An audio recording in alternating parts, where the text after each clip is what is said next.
18장부터 등장하신 하나님께서는 천지 만물 창조 비유를 들어서 욥을 깨트려 나가고 계십니다. 하나님께서는 욥에게 먼저 무지한 말로 이치를 어둡게 하는 자가 누구냐 물으시며, 내가 땅에 기초를 놓을 때에 내가 어디 있었느냐, 내가 깨달아 알았거든 말할지니라 말씀하셨습니다. 우리 하나님께서 땅에 기초를 놓을 때 욥은 태어나지도 않았습니다. 그때 욥이 하나님과 함께 있었다면 하나님께서 어떻게 설계하시고 어디에 땅에 기초를 놓으시는지를 직접 눈으로 보며 알았을 것입니다. 그러나 그는 존재하지도 않았던 때이니 이를 전혀 알 수 없었지요. 하나님께서 욥에게 이러한 질문을 하시는 것은 욥이 영적 무지에서 깨어나 회개하고 하나님의 마음과 사랑을 알아들이는 참 자녀가 되기를 원하시기 때문입니다. 뿐만 아니라 이 말씀을 듣는 여러분도 영적으로 무지한 자가 되지 말고 하나님의 참 뜻을 이해하는 지혜로운 자녀가 되기를 원하십니다. 그러므로 베드로전서 2장 2절에 갓난 아이들 같이 순전하고 신령한 젖을 사모하라 말씀한 대로 어린아이 같은 심령으로 말씀을 사모하되 반드시 영으로 깨우치고 행함으로 장성한 그리스도의 분량에까지 도달하시기를 주님의 이름으로 기원합니다. 계속해서 하나님께서는 땅의 기초에 관하여 욥에게 질문하십니다. 욥기 38장 5절에 누가 그 도량을 정하였었는지, 누가 그 준승을 그 위에 띄었었는지 내가 아느냐 물으십니다. 도량이란 길이를 재는 자와 양을 재는 돼, 바로 양을 재는 그릇, 이와 같은 것을 의미합니다. 또 길이와 부피를 뜻합니다. 또한 도량이라는 단어에는 사물을 너그럽게 용납하여 처리할 수 있는 넓은 마음과 깊은 생각이라는 의미도 있습니다. 이는 사람의 인품과 마음 씀씀이를 나타내는 말이지요. 도량에 관한 이 두 가지 의미를 잘 기억하여 말씀을 들으시기 바랍니다. 사람마다 도량이 다릅니다. 도량이 넓은 사람은 마음이 크고 속이 깊으며 성품이 너그러워서 상대의 입장을 이해해주며 포용할 줄 압니다.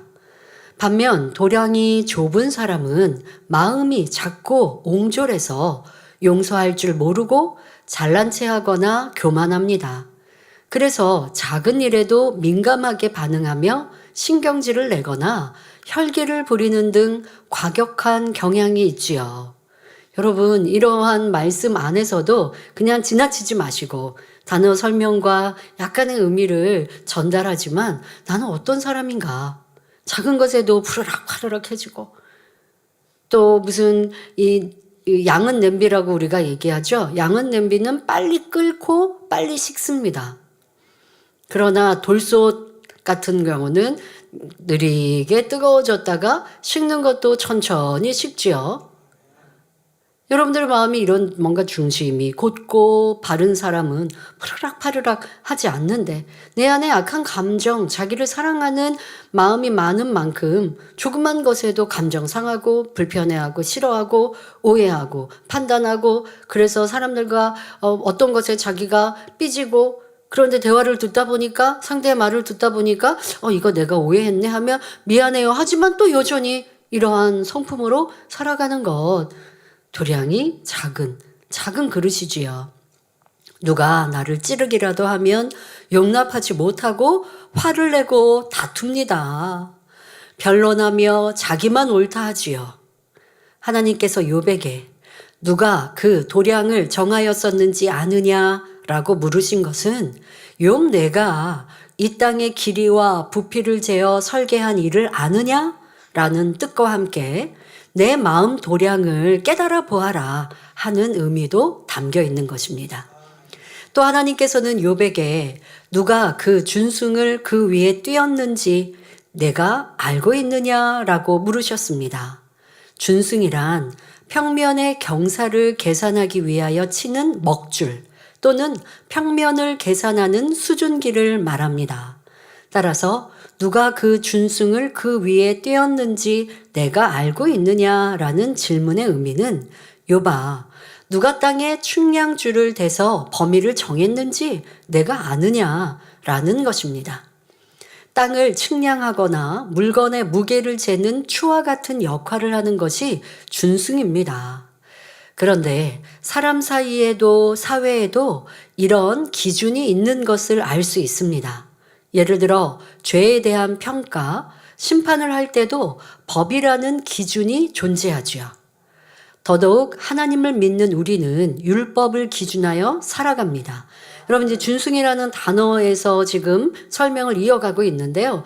준승을 하면 부피나 이런 또 뭐 아니면 이 기울기를 재기 위해 아니면 기울기 기준을 세우기 위해 줄을 이렇게 그린다라고 하는 의미입니다. 바로 기준이라는 것이죠. 그런데 이 기준이 어떤 건물을 짓거나 뭐 이런 건축에만 사용되는 것이 아니라 우리의 삶 속에도 자연스럽게 무언가의 기준이 있어서 살아가고 있습니다. 더더욱 뭐 재판을 할 때 또 사람 사이에서 옳고 그름을 분별할 때 그 기준이 되는 법이 있지 않습니까? 자, 그러나 누군가 범죄했을 때 율법을 기준으로 죄를 정할 수 있지만 율법의 추나 중순보다 그 기준보다 더 중요한 것은 바로 용서와 긍휼과 사랑입니다. 그러니 세상의 기준과 하나님의 기준은 참 차이가 나죠. 세상은 그랬나 안 그랬나 라고 하는 것에서 또 사람들의 잣대로 그렇게 평가하고 그것을 잘했다 하겠지만 하나님께서는 그 잣대뿐 아니라 용서 또 사랑 그들의 형편을 이해하시는 이러한 긍휼함이 있다는 것입니다. 예를 들어 사람들은 가늠한 여인을 율법에 따라 정죄했지만 예수님께서는 율법을 뛰어넘는 사랑으로 그 여인을 용서하셨습니다. 도적질이나 거짓말, 심지어 살인죄를 지은 사람이라 해도 그 사람이 온전히 회개하고 돌이킨다면 하나님은 용서하십니다. 비록 세상의 법은 각각의 죄에 대해 형량을 정하지만 주 안에서는 죄를 지었다 해도 회개하고 돌이키면 용서할 수 있는 것입니다. 만약 하나님께서 우리를 용서하지 않으셨다면 우리 중 누구도 구원받을 수 없습니다. 모두가 죄인이었지만 하나님께서 긍휼과 용서와 사랑으로 우리를 구원해 주셨기에 우리는 의인이 되었고 하나님의 아들, 딸이 되었습니다. 더더욱 여러분들 하나님 앞에 한 번만 용서 받으셨습니까? 그렇지 않지요. 주님을 구세주로 영접한 이후에도 회개하는 때가 회개하는 날이 얼마나 많이 있습니까? 그렇게 살지 않을게요, 죄 짓지 않을게요 라고 분명 고백하고 다짐했는데 또 죄악 가운데 거하여 회개해야 하는 시간도 그러한 우리의 모습도 참으로 많이 있다 할지라도 하나님은 중심에서 회개하면 또 용서해 주십니다. 그런데 이것을 이용하면 아니 됩니다. 하나님은 회개하면 용서해 주시니까 대충 회개하고 또 죄짓고 죄질 마음이 있으면서도 회개한다고 형식적으로 회개하면 하나님은 그것은 용서 안 하세요. 그러나 정말 다시는 죄짓지 않고자 하는 그런 간절한 마음, 그러니 도와주세요. 연약한 저의 모습이 이렇게 또 죄를 지었는데 이제는 그러지 않기를 원하는데 그런데 제 마음 근본에 있는 이러한 악의 모양이 있어서 또 미워하고 간음하고 죄악 가운데 거하니 아버지 하나님 주님 도와주세요. 간절히 기도하는 이들 그리고 그렇게 수고하고 애쓰며 부르짖는 이들은 용서해 주십니다. 그런데 회개기도 하면서도 내가 이렇게 용서받고 또 죄 지어야지 하는 마음이나 아니면 형식적으로 대충 회개하는 모습이나 그냥 입술로만 회개한다면 하나님은 용서하지 않으시죠. 회개기도 하면서 내가 이렇게 지금 회개기도 하지만 내일 또 죄 지을 거야 생각하고 회개할 리는 없어요. 그런데 회개의 깊이는 각기 다릅니다. 하라고 하니까 회개하든가 아니면 말씀을 들으면서 그것은 명백한 죄니까 나도 그냥 입술로는 회개하는데 마음을 찢는 회개가 없으면 하나님은 받지 않으세요. 마음을 찢는 회개라는 것은 앞서 말씀드린 대로 저는 죄인이었습니다. 이제 안 그러고 싶어요. 안 그럴 수 있도록 도와주세요. 무지하고 어리석어 다짐하고 결단했는데 또 죄지었습니다. 마음에 이런 근본의 악이 있으니 그 악을 버리길 원합니다. 그렇게 기도하고 기도로만 끝나는 것이 아니라 삶에서도 그 기도를 떠올려서 또다시 미워하지 않기 위해 누가 나를 힘들게 하며 어렵게 하였다 할지라도 감정이 먼저 일어나려 할 때 아니지 이거 하나님이 싫어하시지. 미워하면 영적인 살인이라 하셨지. 그러할 수 없지. 어제 내가 눈물로 기도했는데 용서받았는데 또 그리할 수는 없지. 라고 스스로의 삶도 주의하고 노력하고 힘쓸 때 그러한 이가 회개할 때 하나님은 용서해 주십니다.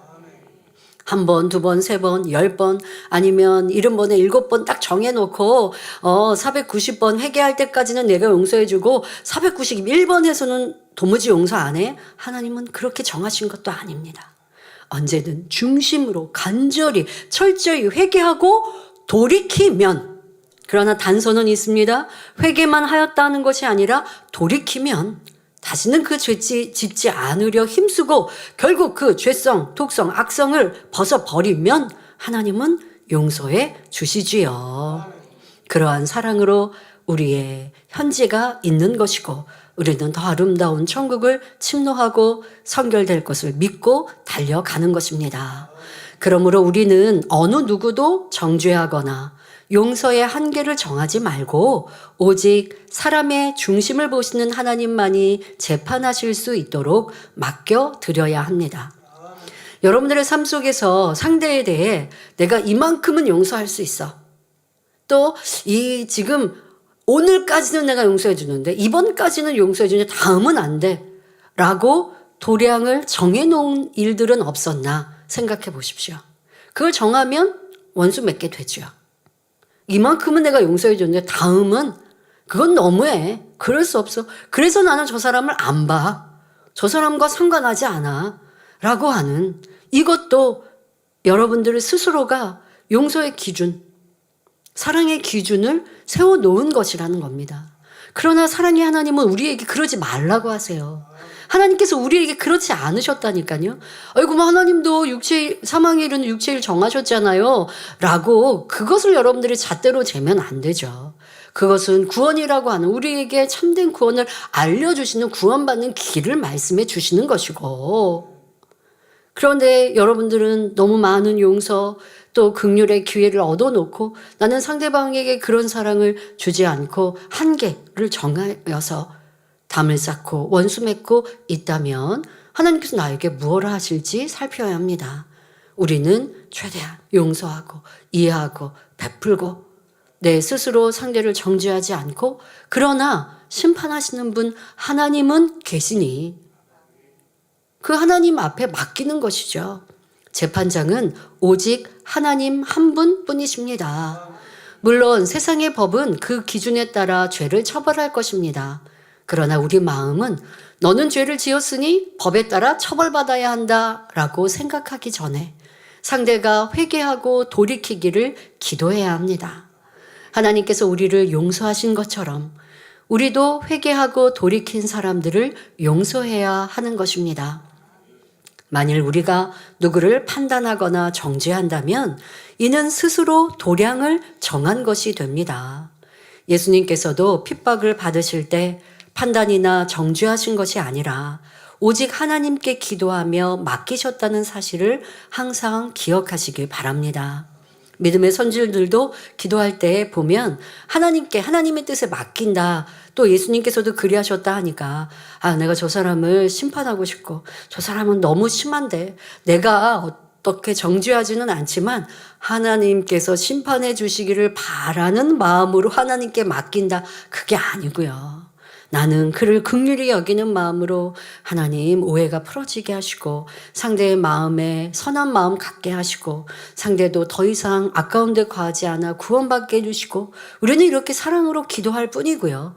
그리고 하나님께서는 공의에 따라 일하시는 것이니 모든 것 하나님의 뜻 가운데 맡기는 여러분이 되면 좋겠습니다.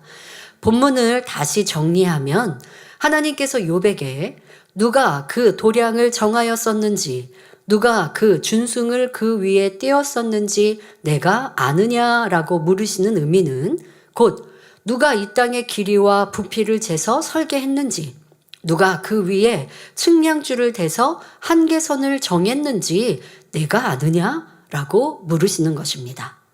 지금 하나님께서는 왜 욥에게 도량과 준승이라는 비유를 들어 말씀하실까요? 성도 여러분은 이 말씀을 읽으실 때 얼마나 이해하셨습니까? 사실 하나님 편에서는 인간이 가장 깨우치기 쉬운 것을 비유로 들어서 설명하고 계시지만 저와 여러분이 성령의 도우심이 아니면 이해하기가 어렵습니다. 그만큼 하나님과 우리는 너무나 그 깊이와 높이의 차이가 있기 때문이지요. 하나님은 우리를 어렵게 하시려고 이런 비유를 드신 건 아닌데 우리가 사람의 인간의 생각으로 다 하나님의 마음과 뜻을 이해하지 못하더라는 것이죠. 자, 그런데 욥은 하나님께서 이러한 비유를 들어 설명하실 때 즉시 이해하고 깨달을 수 있을 만큼 지혜가 뛰어난 사람이었습니다. 그래서 하나님께서 욥에게 누가 그 도량을 정하였었는지, 누가 그 준승을 그 위에 띄었었는지 내가 아느냐라고 물으실 때 욥은 모릅니다라고 대답하지 않았습니다. 이런 대답을 하기 이전에 하나님께서 왜 이런 질문을 하고 계시는지 그 의도까지 이미 파악했기 때문에 아무런 답변을 하지 못하고 항복하고 만 것입니다. 그러면 욥은 하나님의 질문을 받을 때 무엇을 파악한 것일까요? 바로 욥 자신의 마음의 도량에 관한 터치임을 파악했던 것입니다. 욥은 자녀들과 전 재산을 잃는 시험 앞에서도 하나님께 감사의 고백을 드리는 신앙이었습니다. 자, 여러분, 지금 욥의 도량, 마음의 크기, 마음의 한계, 하나님과의 관계에서 하나님이 이렇게 나에게 해주시면 내가 이렇게 하나님을 경외하고 라고 하는 자기의 한계선. 자, 이것을 조금 설명할 때 여러분의 신앙에서도 꼭 적용하시길 바랍니다. 나의 신앙에서 이런 모습은 없었나? 내가 하나님께 대하여 아니면 교회에 대하여 내 신앙생활에 있어서 내가 정해놓은 한계라는 것 안에서 하나님이 나를 사랑하시는데? 하나님이 나를 사랑하지 않으시는데? 라는 등 이러한 기준과 한계를 가지고 잣대를 재고 그리고 힘들어하고 지쳐하고 넘어지고 쓰러지는 이러한 나약한 모습이 얼마나 많았는지를 깨달아 보십시오. 자, 욥은 하나님에 대해 감사하고 큰 연단이 왔을 때 하나님께서 내 모든 것을 다 거두어 가셔도 주신 이도 하나님이시요 거두시는 이도 하나님이시라 하나님을 인정하고 감사의 고백을 올렸던 뛰어난 신앙이었습니다. 자, 그렇게 계속하면 좋은데 그런데 문제가 있었지요. 자신의 온몸에 악창이 오는 시험 앞에서는 더 이상 감사치 못했습니다. 그것은 욥이 스스로 정한 도량, 즉 한계선을 넘어서는 시험이었기 때문입니다. 쉽게 말하면 욥이 가진 신앙의 마지노선이 거기까지였던 것입니다. 이는 믿음의 선진들처럼 죽음의 위협 앞에서 순교할 수 있는 신앙이 아니었다는 증거이지요. 그러니 이때부터 욥은 자신의 생애를 저주하며 극단적인 말들을 하기 시작했습니다. 내가 왜 태어났던가? 차라리 태어나지 않았더라면 좋았을 것을. 부모님이 왜 나를 태어나게 했던가? 이러한 욥의 탄식은 결국 하나님을 원망하는 말로 바뀌었습니다. 어찌하여 하나님은 나를 태어나게 하셨습니까? 차라리 모태에서 죽었더라면 좋았을 것입니다. 이는 창조주 하나님께서 보실 때 결코 용납하실 수 없는 말들입니다. 여러분의 자녀가 중한 질병이나 어려운 문제로 고통을 받고 있다고 가정해 보시기 바랍니다. 이때 자녀가 여러분을 향해 부모님, 왜 나를 낳아서 이렇게 고통을 받게 하세요? 라고 원망한다면 부모로서 얼마나 마음이 아프겠습니까? 자녀를 낳아서 사랑으로 먹이고 입히며 온갖 정성을 다해 키웠는데 그 자녀가 고통스럽다는 이유로 부모를 원망한다면 부모의 마음은 찢어질 것입니다. 이와 마찬가지로 욥의 말들은 하나님을 참으로 서운케 했습니다. 욥의 친구들도 변론 중에 극단적인 말들을 쏟아냅니다. 자기들이 어떤 범위, 도량을 정해놓고 욥 내가 악하게 말하니 벌을 받아야 마땅하다 하면서 자기들의 생각에 맞추어 결론을 내렸습니다. 인간이 법을 정하여 판결을 내리듯이 욥의 친구들은 하나님의 이름으로 도량을 정해놓고 스스로 재판장이 되어 판결 내렸던 것입니다. 하나님의 이름을 팔아 욥을 정죄하고 저주하기도 했지요. 욥도 마음의 도량을 자기가 정했습니다.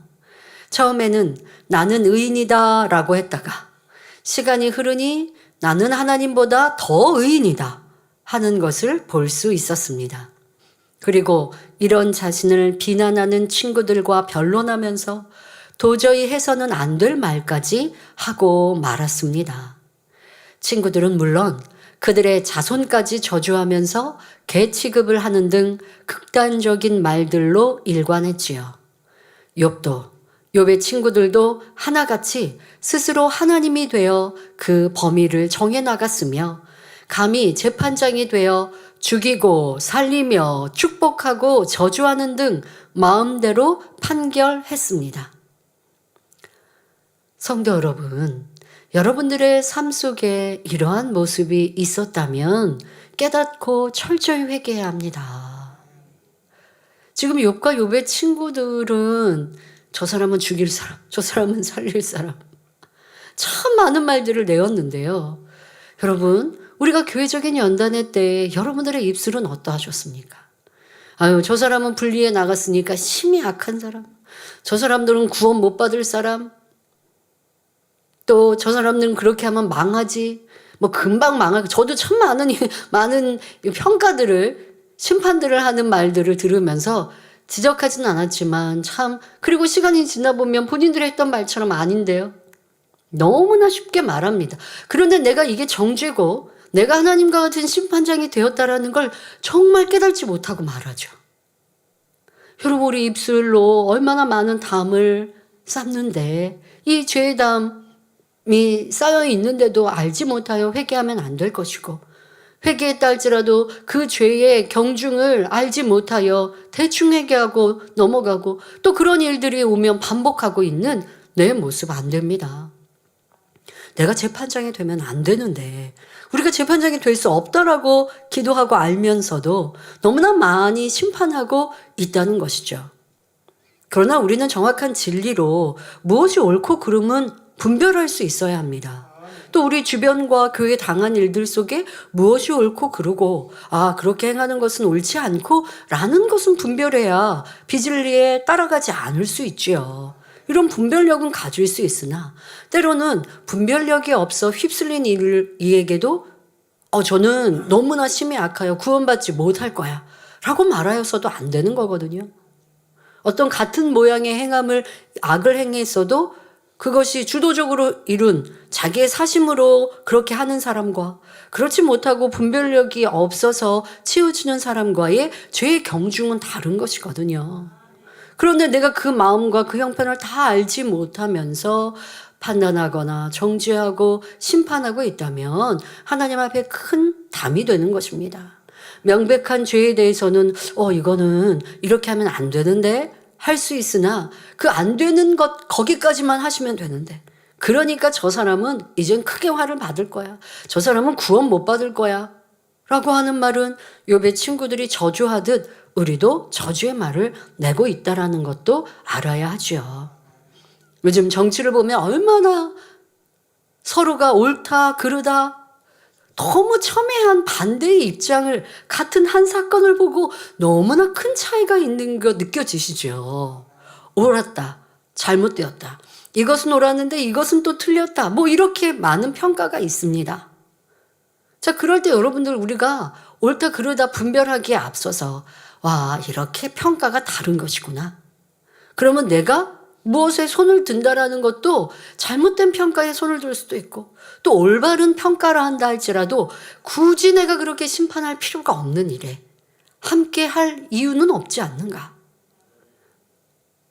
나를 위해 기도할지라도 또 여러분들이 하나님 앞에 사랑으로 긍휼한 마음으로 기도하면 되는 것이지, 내가 심판장이 되어서 누구를 비난하고 저 사람은 잘못되게 하시고 이 사람은 잘되게 하시고 이렇게 정하는 것조차도 올바른 선의 기도가 될 수 없는 것이거든요. 우리의 삶에 얼마나 많은 것에 재판장이 되고 있는지를 깨달을 때 하나님의 지극한 선과 사랑으로 들어갈 수 있고요. 무엇이든 내가 생각과 입술을 주의할 수 있습니다. 아무리 눈에 보이는 정확한 비진리, 명백한 비진리라 한다 할지라도 그가 왜 그랬을까? 안타까운 마음으로 이해하려고 할 때에 살리는 쪽으로 나올 수 있는 것인데, 심판하거나 정죄하는 쪽으로 바라본다면 죽이는, 말 그대로 율법의 잣대로만 상대를 평가하는 심판자가 될 수밖에 없는데, 그리해서는 아니 되지요. 재판장은 오직 하나님 한 분이시며 오직 그분만이 생사화복을 주관하십니다. 그런데 사람이 자기 마음대로 남을 판단하고 수군거리며 심지어 삶과 죽음까지 논한다면 이 얼마나 큰 교만이며 악입니까? 그러니 하나님께서는 본문에서 바로 이 점을 지적하시며 질문하고 계십니다. 내가 천지 만물을 창조할 때 어떻게 설계하고 만든 것인지 이런 것 하나도 알지 못하면서 어떻게 하나님의 마음을 안다고 마음대로 도량을 정하고 법을 만들어 서로 재판하느냐 하시는 것입니다. 하나님께서 천지 만물을 창조하실 때를 비유들어 질문하신 데에는 바로 이런 뜻이 내포되어 있지요. 성도 여러분, 나라마다 정한 법이 있고 사람마다 상식과 양심으로 닦인 인품이 있어서 그 도량 안에서 살아갑니다. 그러나 사람의 도량은 지극히 한계적이어서 광대하신 하나님의 도량을 도저히 측량할 수 없습니다. 우리 눈에 보이는 땅의 기초에 관한 도량도 알 수 없는데 하물며 보이지 않는 하나님의 마음과 뜻을 어떻게 헤아릴 수 있겠습니까? 그럼에도 욥은 하나님보다 더 의인이 되어 하나님의 마음을 밝히 아는 양 마음대로 판단했습니다. 심지어 악한 사람들에게는 축복을 주시고 나같이 의로운 사람에게는 저주하시는 하나님이라는 말까지 했지요. 처음에는 인간끼리 판단하더니 점점 그 도가 넘어서 하나님까지 판단, 정죄에 갔던 것입니다. 법을 만드신 분도 재판하시는 분도 오직 하나님 한 분이신데 욥과 친구들은 모두 하나님의 자리에 앉아서 서로를 판단, 정죄했습니다.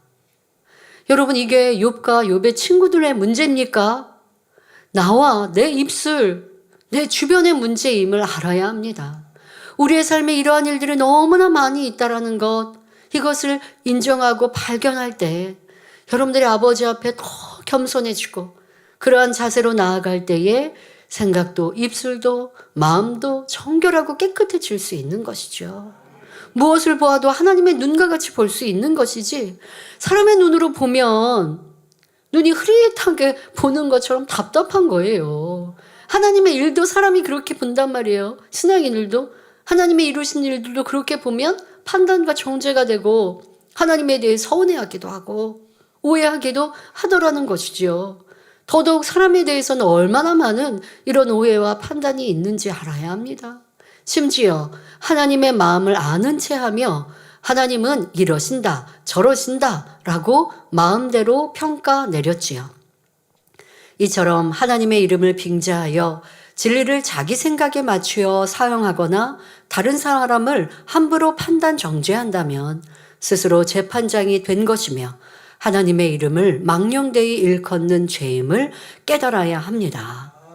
자, 이 말씀이 엄중한 소리로 욥을 깨우쳐 주시는 이 짧은 문장 안에 이 말씀 안에 욥은 지금 내가 머리를 맞은 듯 이와 같이 얼떨떨하여 대답을 할 수 없고 자신의 어리석었던 모습을 발견하고 겸비 고개가 숙여지고 있습니다. 우리도 그래야 합니다. 더더욱 아버지 하나님은 만민의 성도들을 세율샘으로 많이 드리길 원하세요. 그런데 우리 인생들이 너무나 판단과 정죄, 육신의 생각으로 옳다 그르다 재판장이 되고 살아가고 있는데 이 진리의 말씀으로 판단 정죄하면 안 된다 얼마나 많이 들었음에도 그러한 모습들이 너무 쉽게 드러나니 그 외에 그러면 다른 것은 어찌할 건데요. 그런데 이 판단과 정죄가 사람의 생각이 있는 이상 너무 쉽게 발동합니다. 이것을 우리가 더 많이 들여다보고 확인할 수 있는 시간이었습니다. 그 시간 하나하나 조목조목 회개할 것도 해야 할 것이고 예를 들어 재단을 분리해서 어렵게 한 사람들에 대해 얼마나 쉽게 여러분들을 판단 정죄하는 말들 내셨는지 아십니까? 그 사람은 잘못될 것이고 망할 것이고 그냥 옳다 그르다만 하면 되는데 너무나 많은 평가 심판자가 되어 심판을 내리고 한번 보세요 금방 망할 거예요 하는 그런 말도 참 많이 들어보았죠. 이거는 저주의 말인데요. 내 생각이 내 입술이 쉬운 판단과 정죄 속에 살아가고 있구나. 그러면 그때만일까 지금도 내가 사람들을 볼 때 일꾼들을 보고 주의 주님을 보고 교회 일을 볼 때 더더욱 세상을 볼 때 이런 판단의 눈과 정죄의 입술이 얼마나 많은지를 알아서 고쳐가야 하겠습니다. 그래야 성결한 사람이 되는 것입니다. 욥을 향해 하나님의 질문이 계속됩니다. 욥기 38장 6절에 그 주초는 무엇 위에 세웠으며 그 모퉁이 돌은 누가 놓았었느냐 물으십니다.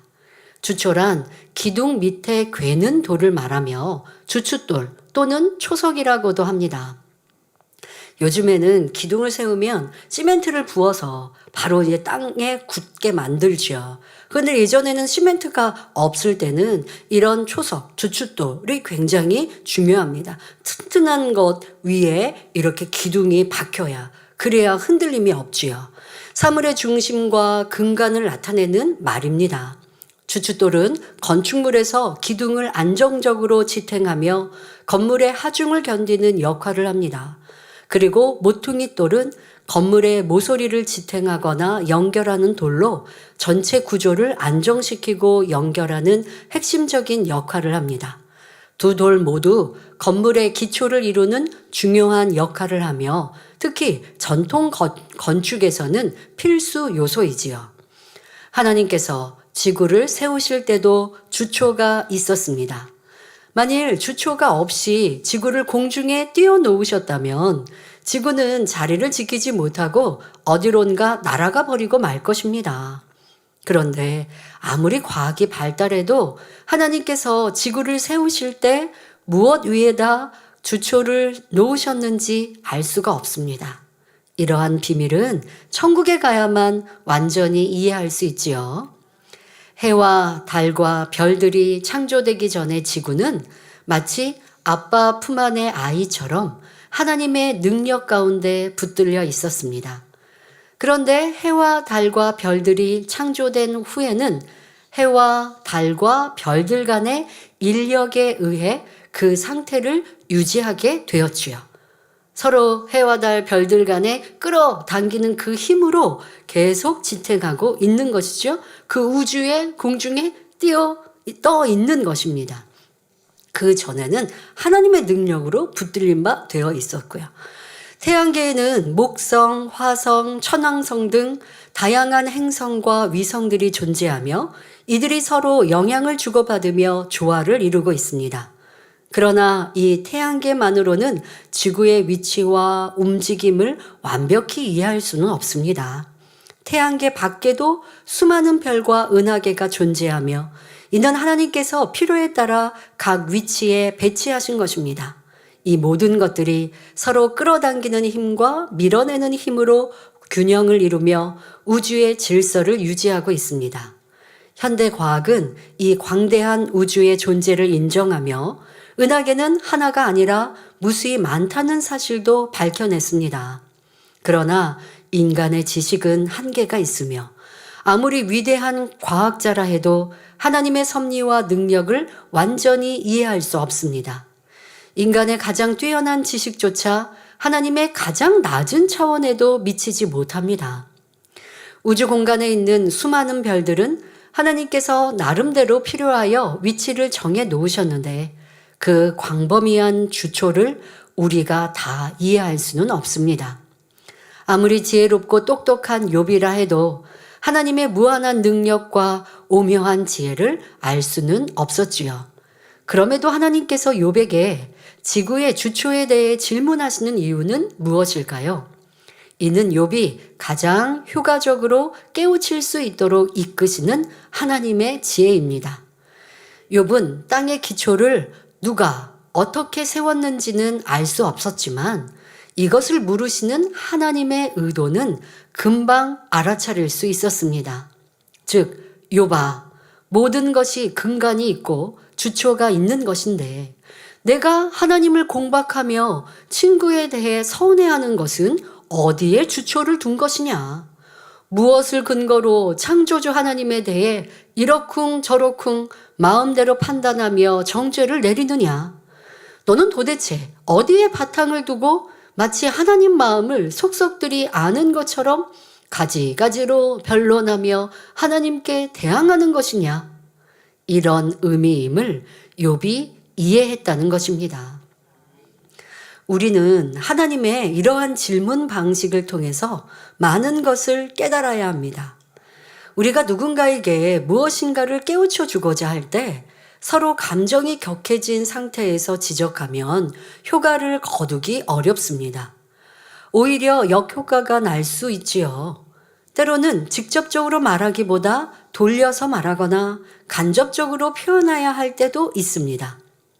우리 하나님께서 욥에게 하시는 것처럼 아예 그 문제를 정면으로 건드리지 않고도 상대가 스스로 깨달을 수 있도록 말할 수 있는 지혜를 배워야 합니다.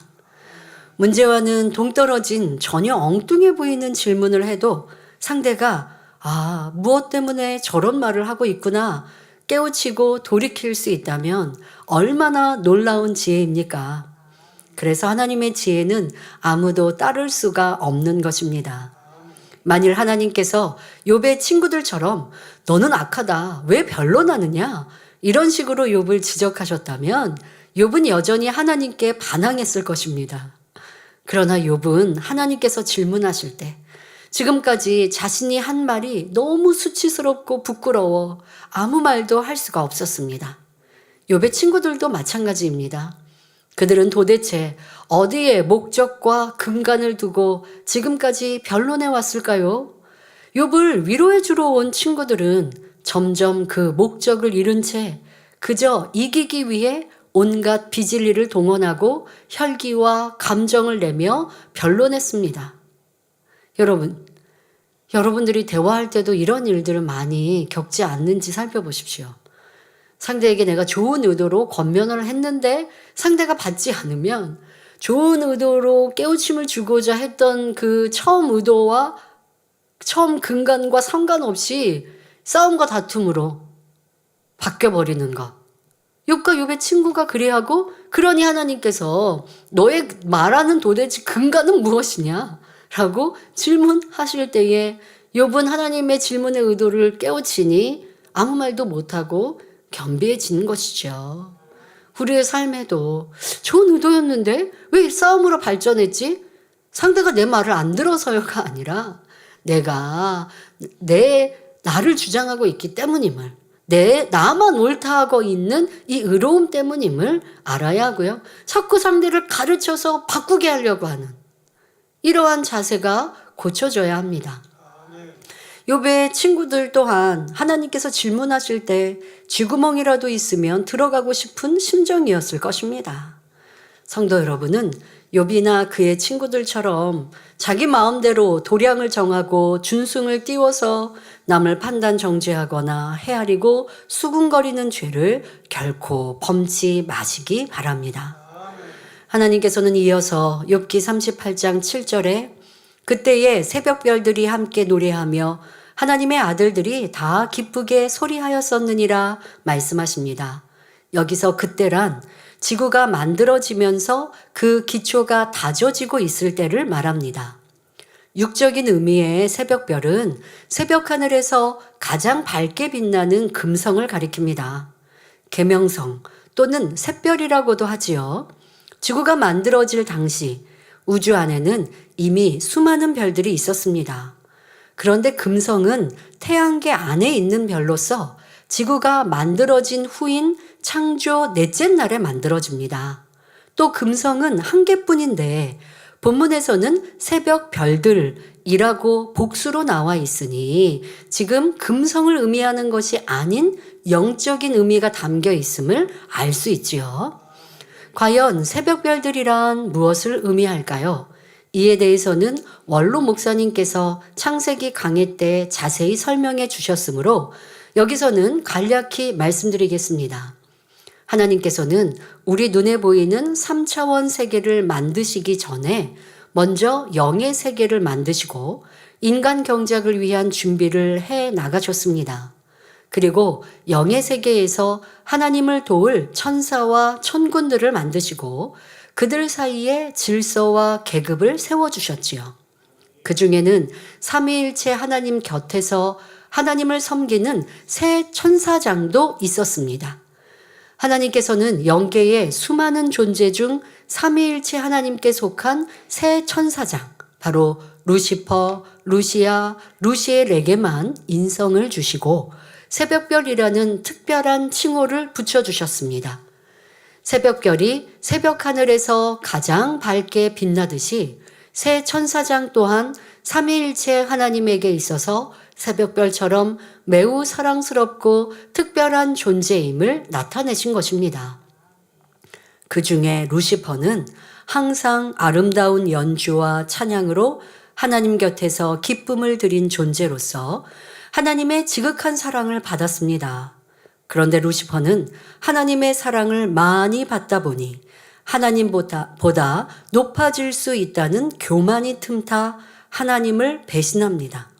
이에 대해 이사야 14장 12절에 너 아침의 아들 계명성이여 어찌 그리 하늘에서 떨어졌으며 너 열국을 엎은 자여 어찌 그리 땅에 찍혔는고 라고 말씀하십니다. 여기서 루시퍼를 아침의 아들이라고 한 것은 그가 남성의 천사여서가 아닙니다. 아침은 모든 것을 소생시키고 모든 것의 소망이 되는 의미가 있으며 아들은 루시퍼에게 주어진 권세와 위엄이 하나님의 아들과 비길 정도로 대단한 것이었음을 의미합니다. 그런데 요한계시록 22장 16절을 보면 주님께서 나는 다윗의 뿌리요 자손이니 곧 광명한 새벽별이라 말씀하셨으니 원래 새벽별이란 주님에게 붙여주신 이름임을 알 수 있지요. 아버지 하나님께서는 장차 인간 경작의 역사 가운데서 예수님이 십자가 구원의 섭리를 완성하심으로 구세주로서의 중대한 사명을 감당하실 것을 아시고 새벽별이라는 영광스러운 칭호를 주신 것입니다. 물론 하나님께서 예수님께 이 칭호를 붙여주신 시점은 새벽별인 금성이 창조되기 이전입니다. 전지전능하신 하나님께서는 장차 지구와 태양계 등 우주가 만들어진 후에 지구를 바라볼 때 새벽 하늘에 가장 밝은 빛을 내는 별이 바로 금성이라는 것을 아셨던 것입니다. 그렇다면 어떻게 루시퍼에게 주님과 같은 별의 이름이 주어진 것일까요? 루시퍼 역시 장차 인간 경작을 위해 감당해야 할 큰 사명이 있었기 때문입니다. 이는 그가 장차 악한 영의 우두머리가 되어 인간 경작을 위해 사용될 것임을 암시합니다. 선과 반대되는 악한 영의 세계가 있어야 공의 가운데 정확하게 인간 경작이 이루어질 수 있기 때문입니다. 이처럼 계명성, 새벽별이라는 이름에는 루시퍼에 대한 하나님의 놀라운 사랑과 루시퍼의 배신, 장차 루시퍼가 인간 경작의 시간 동안 감당하게 될 역할까지 여러 가지 의미가 담겨 있는 것입니다. 여러분, 여러분들을 찌르고 괴롭게 하는 사람이 있습니까? 원로 목사님께서는 그런 사람을 고마워하라고, 그런 사람에게 선물이라도 사주라고 하셨어요. 지금 여러분 말씀을 들어보면 제가 왜 이런 말씀을 드렸는지 이해하시죠? 인간 경작 안에 선과 사랑만 있었던 에덴 동산은 인간 경작의 현장이 될 수 없어요. 선과 반대되는 악이 있어야 되고 진리에 반대되는 비진리가 있어야 그 안에서 자기 스스로 자발적으로 진리와 선을 선택하는 자녀, 하나님은 그런 자녀를 원하시는 거예요. 그런데 에덴 동산에서는 악이 없고 어둠이 없기 때문에 스스로가 진리를 선택하였다라고 말할 수가 없거든요. 그러니 어둠의 존재가 있어야 하고 어둠의 주관자인 루시퍼가 꼭 있어야 하고 그 어둠의 주관자로 인하여서 또 선악과를 따먹게 할 것도 하나님은 아셔서 선악과를 두셨고, 그러니까 인간 경작이 있어야 참 자녀를 얻고 천국에서 참 행복을 누릴 수 있고, 참 자녀가 악도 알고 어둠도 알고 미움도 경험해보고 시기 질투도 경험해보고 경험했는데 그러한 비질을 다 벗고 나니 하나님은 참 진리이십니다. 진리를 선택하는 건 참으로 행복한 일입니다. 하나님은 우리에게 복 주시기 위해서 죄악을 버리라고 하셨군요. 그리고 죄악을 버릴 때 그 아름다운 천국, 조금의 어둠도 없고 비진리도 없는 그 아름다운 천국에 우리를 들이셔서 참된 행복을 누리게 하시는군요. 이것을 마음 중심으로 느껴 하나님을 경배하는 참 자녀를 얻기 위해 어둠의 존재도 허락하신 것이고, 그 어둠의 존재가 허락되기 위해 하나님께서는 루시퍼의 배신도 아셨지만 그 일들을 허락하시고, 그러나 하나님께서 루시퍼를 교만하게 만드신 것이 아니었어요. 사람의 인성이라는 게 이렇게 쉽게 변질되더라는 것이죠. 이렇게 변질되어져 어둠의 존재가 될 것을 아시나, 그러나 그 어둠의 역할 또한 우리에게는 변화에 도움이 되는 것이에요. 그러한 의미도 새벽별에 담겨 있다는 것이죠. 그러면 여러분들을 누군가 연단합니까? 힘들게 합니까? 괴롭게 합니까? 자꾸 쓸데없는 말을 해서 내 마음을 상하게 합니까? 내가 안 한 걸 했다고 그래서 거짓말을 지어내고 나를 막 그렇게 끌어내리게 해서 내 마음이 괴롭습니까? 그러니 그 사람이 없었으면 좋겠다 할 게 아니라 그 사람으로 인해 작은 내 마음을 발견하고 믿음으로 선과 사랑으로 그 사람을 품지 못하는 내 안에 자기라고 하는 사랑 없음을 인정하고, 그래서 기도하고 아버지 하나님, 누가 나를 욕해도 애매히 나에게 악한 말을 하더라도 그를 용서하고 이해하고 사랑하는 주님의 마음을 이루길 원합니다. 그런데 저는 이런 주님의 마음과 비교해보니 너무나 작고 작습니다. 예수님이 당하신 고난처럼 그런 큰 거짓말을, 큰 괴로움을 당한 것도 아닌데 슬퍼하고 힘들어하고 충만함을 잃고 기도가 식어지니 이 마음 얼마나 소인배 같은 마음인지요. 용서해 주세요. 죄송합니다. 라고 회개하고 마음을 넓힐 수 있는 건 누가 나를 괴롭게 했기 때문이에요. 누가 나를 이렇게 자꾸 긁으니 거기에서 멈추는 게 아니라 더 기도하게 되었고 내 안에 작은 마음 부족한 것을 깨닫게 되어서 불평하고 원망하고 있는 내 자신을 회개하고 이제는 어떤 어려움 중에도 기뻐하고 감사하는 사람으로 변화되어질 수 있도록 그 사람이 나를 자극하고 있는 것. 그러니 얼마나 고마운 상대입니까? 중심으로 그리할 수 있으면 그 상대도 나로 인해 변화되게 되지요. 이 새벽별이라는 단어 안에서 여러분들의 삶 또한도 적용해 보시고, 누가 나를 이렇게 괴롭게 하고 힘들게 하여도 나는 그를 섬기고 사랑하는 사람이 되자 할 수 있기를 바랍니다. 자, 말씀으로 돌아와서 새벽별이란 하나님의 특별한 섭리 속에 사랑을 받는 존재들에게 주어진 훈장이라고 생각하시면 됩니다. 하나님을 섬기는 세 천사장은 모두 새벽별이란 이름을 받았는데 그 중에 루시퍼는 배신의 결과로 무적행에 갇힙니다. 따라서 하나님께서 지구를 창조하실 때 그 옆에서 하나님의 놀라운 창조 사역을 지켜보며 노래한 새벽별들은 루시퍼를 제외한 두 천사장을 의미합니다. 이 두 천사장은 하나님께서 루시퍼의 배신이라는 슬픔을 겪으신 후 참 자녀를 얻기 위한 인간 경작을 위해 지구를 정성스럽게 만들어 가시는 모습을 보고 찬양과 연주로 영광 돌렸습니다. 그렇다면 본문에서 하나님의 아들들은 누구를 가리키는 것일까요? 어떤 성경학자는 천사를 의미한다고 해석하기도 합니다. 그러나 히브리서 1장 5절에 하나님께서 어느 때에 천사 중 누구에게 내가 내 아들이라 오늘날 내가 너를 낳았다 하셨으며 또다시 나는 그에게 아버지가 되고 그는 내게 아들이 되리라 하셨느뇨 말씀합니다. 하나님께서는 천사들이나 영적인 존재를 아들이라고 말씀하지 않으셨다는 것입니다. 여기서 하나님의 아들들은 바로 예수 그리스도와 성령님을 가리킵니다. 그러므로 본문에서 그때에 새벽별들이 함께 노래하며 하나님의 아들들이 다 기쁘게 소리하였다라는 것은 곧 창조 역사가 이루어지고 있는 동안 두 천사장과 주님과 성령님께서 감동과 환희 속에 함께 기뻐하셨음을 나타내는 말씀입니다.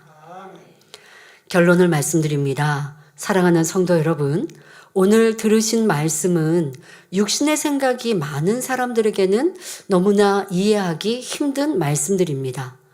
그러나 전지전능하신 창조주 하나님의 능력과 무한한 영의 세계에 대해 알고 믿는다면 능히 이해할 수 있는 내용이지요. 또한 성경의 모든 말씀들 신구약의 짝을 이루어 설명하였으니 사람의 생각으로 억지로 푼 것이 아님을 여러분들이 느낄 수 있습니다. 예레미야 10장 12절에 여호와께서 그 권능으로 땅을 지으셨고 그 지혜로 세계를 세우셨고 그 명철로 하늘들을 펴셨으며 말씀합니다. 우리는 하나님께서 권능과 지혜와 명철로 세우신 이 모든 세계를 영으로 이해할 수 있어야 합니다. 여러분, 이런 영의 깊이를 듣지 않는다고 구원 못 받는 건 아닙니다. 이것을 몰라도 예수 그리스도를 믿고 죄악을 떠나면 빛 가운데 살아가면 구원받을 수 있어요. 하지만 이런 영의 깊이, 창조의 하나님에 대해서까지 듣고 안다면 그러면 그런 사람이야말로 하나님의 마음 깊은 곳까지 들어갈 수 있지요. 바로 잃어버린 하나님의 형상까지 알고 닮아갈 수 있는 것이지요. 그러니 이것은 영의 너무 깊은 지식의 말씀인데 이런 말씀을 듣는다고 내가 무슨 마음의 할례를 하는 걸까? 아니요. 이런 말씀을 들으면서 아버지 하나님께서 우리 인생을 사랑하셔서 그렇게 천지만물을 창조하였을 때 그런데 그렇게 하나님은 계획하셨는데 루시퍼는 하나님을 배신했고 그때 마음이 너무나 아프셨을 텐데 그래도 인생들을 사랑하셔서 얼마나 아름답게 이 우주를 이 지구를 만드셨는가. 그러니 나는 하나님의 기쁨이 되어드려야지. 이런 말씀을 들으면 우리 마음은 더 새롭게 하나님의 창조의 섭리 위대하신 하나님께 나아갈 수 있는 것이지요. 그러한 여러분들이 꼭 되시길 바랍니다. 그냥 지식적으로 이런 말씀을 듣고 그냥 이해하고 넘어가는 것이 아니라 아버지의 창조의 능력 또한 깊은 사랑을 깨달아 그 아버지 하나님의 참 자녀로 변화됩시다. 영의 세계를 밝게 알고 믿고 이해함으로써 신속히 육신의 생각과 세상 이론이 깨어져 나가고 영의 차원에 있는 무한한 능력들을 끌어내려 우리의 것으로 삼을 수 있기 바랍니다. 그러므로 더욱 영의 세계를 사모하며 날로 깨달음의 깊이가 더해져서 능히 육을 지배하고 정복하고 다스려 나가는 성도님들이 되시기를 주님의 이름으로 축원합니다. 말씀 상고하시면서 함께 기도하겠습니다. 좋으신 아버지 하나님, 오늘은 욥에게 나타나 말씀하신 하나님의 그 말씀을 통해 욥에 깨우친 것들, 또 우리에게 지금도 하시는 말씀임을 깨달아 보았습니다. 우리가 어리석게도 내 틀과 이론과 또한 내 기준을 만들어 상대를 판단하거나 하나님의 일들을 평가할 때가 얼마나 많이 있었던가. 그것을 그것을 깨우쳐서 하나님의 천지 만물을 지으신 그 위대하신 하나님의 창조의 섭리도 알지 못하는 인생들이 어찌 하나님의 입장처럼 판단하고 정죄하며 재판장이 되었었는지 이러한 모습들을 철저히 회개하고 더 아버지 하나님의 오래 참으시고 또한 그 깊으신 선과 사랑으로 닮아가는 우리 모든 성도님들이 되게 하여 주옵소서. 이런 깊은 아버지의 마음, 창조의 섭리까지 깨닫게 하심에 감사합니다. 이것이 영의 지식과 함께 위대하신 하나님을 더 사랑케 되어지는 은혜와 능력이 되게 하옵소서. 감사드리며 우리 주 예수 그리스도의 이름으로 기도하옵나이다. 아멘. 만민찬양 40